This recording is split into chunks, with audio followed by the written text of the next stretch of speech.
Next question, again, getting some really nice questions from the audience today. Housing development has not been going on in the city recently, the past few years, but there are some indications that that could change in the next few years during this next council term. And what should the city's priority be when residential development resumes in Tracy? Mr. Morelos, I believe you're first up for this one.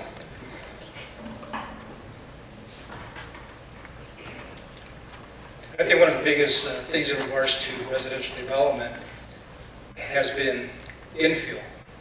We have a lot of infill where houses can be built, and that was the thing that was discussed, I forget how many years ago. And so we need to do that. In regards to even residential development, and not necessarily just all houses, but something needs to be done about the bow tie. It's called the bow tie, but there's a lot of history there in regards to the bow tie. It's contaminated. When are we going to solve that problem? I know it's hard to budge the Union Pacific, because I remember that, and I recall that the city was in negotiations with the Union Pacific to buy that property, but because they would not take the lead in taking care of the contamination, the city backed out, which rightfully so. But what needs to be done is to, and it should have been done maybe 20 years ago, is fight Union Pacific, take them to court. And maybe by now we would have had that cleaned up one way or another by Union Pacific. It's their responsibility. So those are the kind of things that we need to do in regards to development. Yes, and there needs to be continuing growth in the city of Tracy, because that's what brings new businesses into Tracy. That invites them, because there is housing here in Tracy. They want to put their employees in those houses. So yes, there is room for some growth in Tracy. Thank you. Thank you.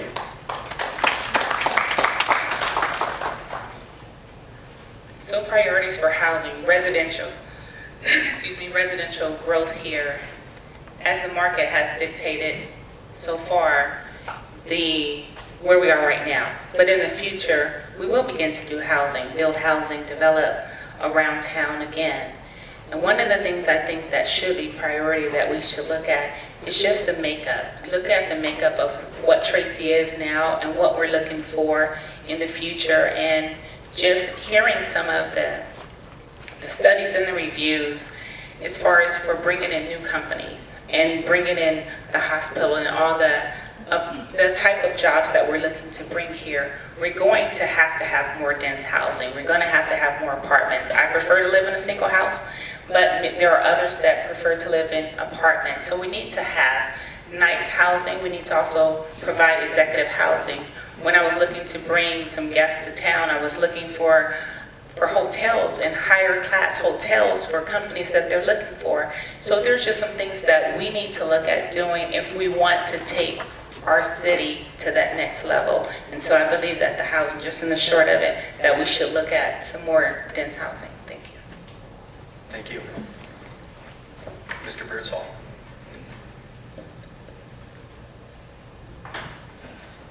Yes, I agree with what Nancy and Ray were talking about. The fact is, yes, we need more housing, and it has to be market driven.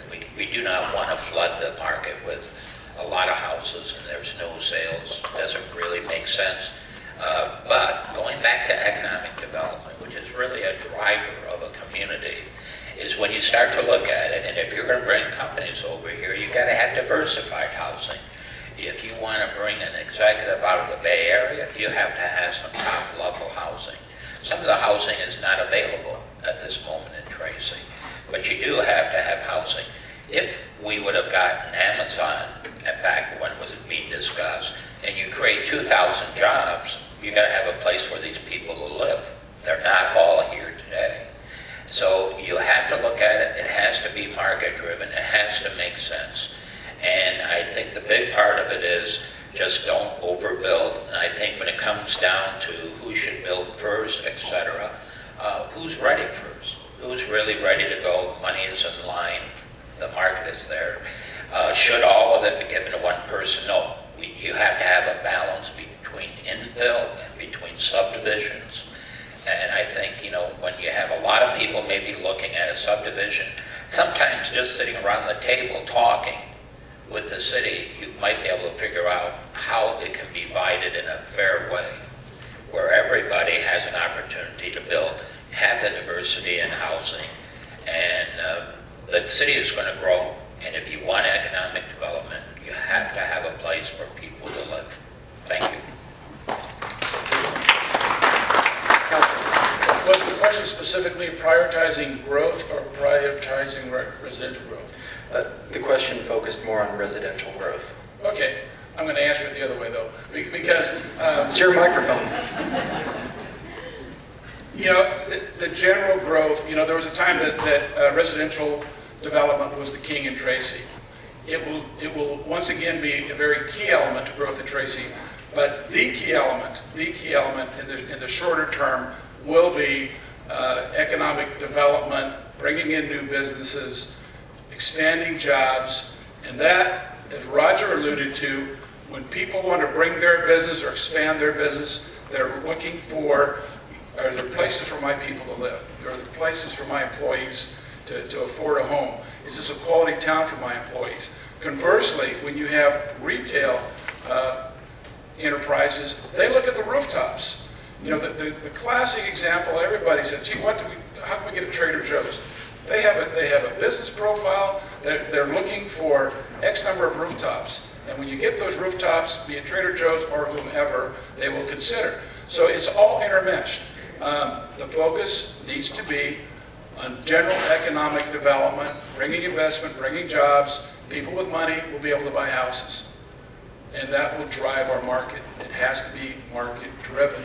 And I do think it's the city's job to work with all concerned parties, be it infill, be it new development, that I think there's room for everybody to do what they need to do.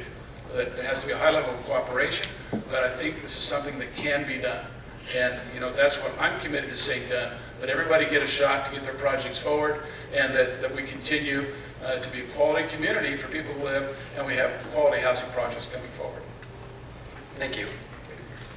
Thank you. Outside of Tracy, that Tracy is a happy place to be, and it's a place to live, and it's a great place to raise a family and to continue doing business. What Nancy was right, saying that outside businesses are actually seeking a proper mix of housing in Tracy, and that's from apartments to executive size housing, which there's a great need for both. As we build houses, and I anticipate that we will have a couple developments coming for the planning and the city council here in the next few months, we support the employees' needs, while at the same time the dollars from the developers go to fund water and sewer and different infrastructure. That paves way for more commercial and retail businesses, who again need housing for their employees, and it kind of continues the cycle. So housing and jobs are both extremely important to us, and it's important to this campaign. And I look forward to and seeing the expansion of both throughout the next 4 years. Thank you.